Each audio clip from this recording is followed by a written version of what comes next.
Kamakailan lamang, nag-inspeksyon ako sa naging epekto ng habagat ng bagyong Krising, Dante at Emong.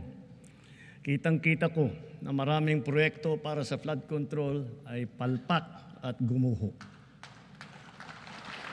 At yung iba, guni-guni lang. Huwag na po tayo magkunwari. Alam naman ng buong madla na nagkakaraket sa mga proyekto.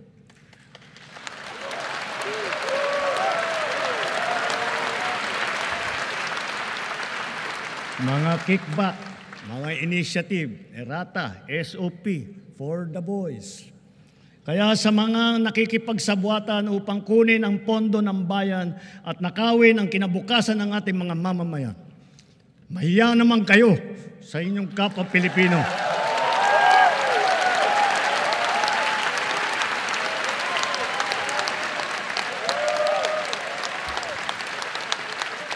Mahiya naman kayo sa mga kabahayan nating naanod o nalubog sa mga pagbaha. Mahiya naman kayo, lalo sa mga anak natin na magmamana sa mga utang na ginawa ninyo na binulsan nyo lang ang pera.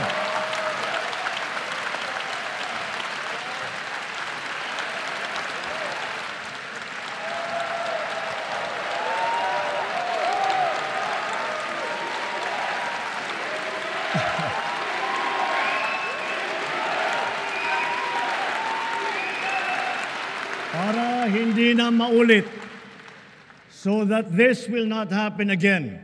First, the DPWH will immediately submit to me a list of all flood control projects from every region that were started or completed in the last 3 years. Second, the Regional Project Monitoring Committee shall examine that list of projects and give a report on those that have been failures, those that were not finished, and those that are alleged to be ghost projects.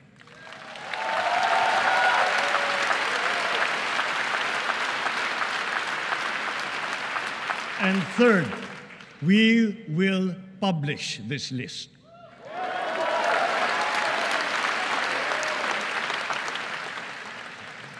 Isa sa publiko natin ang listahang ito. Kaya ang publiko na saksi sa mga proyektong ito ay malayang suriin ang listahan at magbahagi ng kanilang nalalaman para makatulong sa ating investigasyon.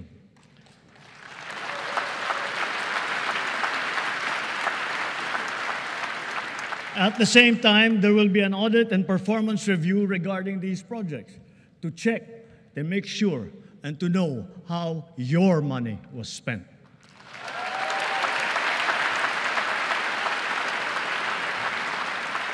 Sa mga susunod na buwan, makakasuhan ang lahat ng mga lalabas na may sala mula sa investigasyon, pati na ang mga kasabwat na kontratista sa buong bansa.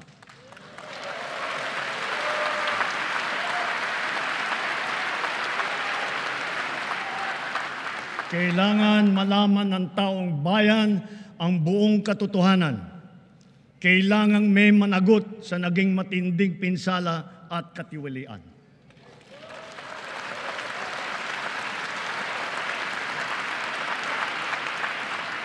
Therefore, for the 2026 national budget, I will return any proposed general appropriations bill that is not fully aligned with the national expenditure program.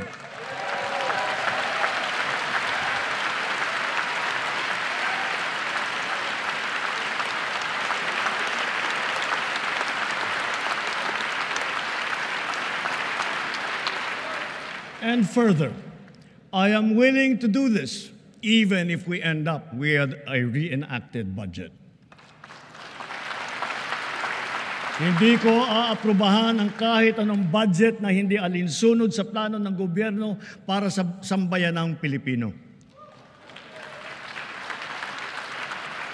Mga kababayan, sa paghantong natin sa kalahati ng termino ng administrasyon, susuong tayo sa susunod na 3 taon. Dala-dala sa aking puso ang mga leksyon na natutunan ko mismo mula sa inyo. Ito ang nagbibigay sa akin ng bago at pinag-iba yung gana sa trabaho, sigla sa serbisyo at dedikasyon sa Pilipino.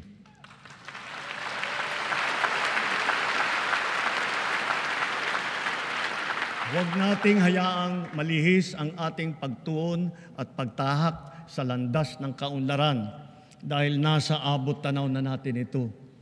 Ito ang ating dapat na pagtulungan. Ito ang ating dapat na pinagtutunguhan. At kayang-kaya nating ito marating at maisakatuparan. Sa wika ng ating bayani, only he who, from whatever position he occupies, whether high or low, strives for the greatest good possible for his fellow man, possesses true patriotism. Alam po natin sa ating puso kung ano ang tama, kung ano ang mali, kung ano ang mas mahalaga at mas makakabuti sa sarili, sa pamilya at sa ating bayan. Sa mga matitinding hamon na binabato at hinaharang ng ating mundo ngayon, nasa likod ninyo ang pamahalaan. At huwag tayong matakot. Huwag tayong titiklop. Huwag tayong mawawalan ng pag-asa. Dahil ang Pilipino ay likas na matapang, magaling, masipag, matibay, at mabuti.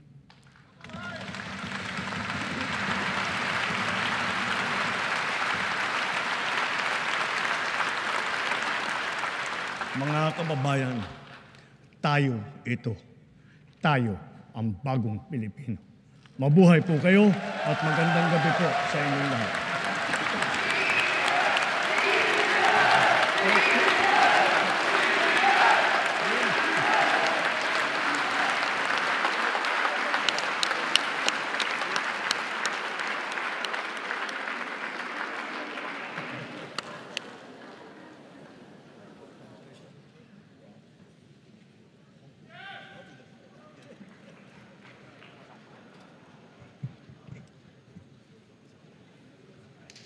On the part of the Senate,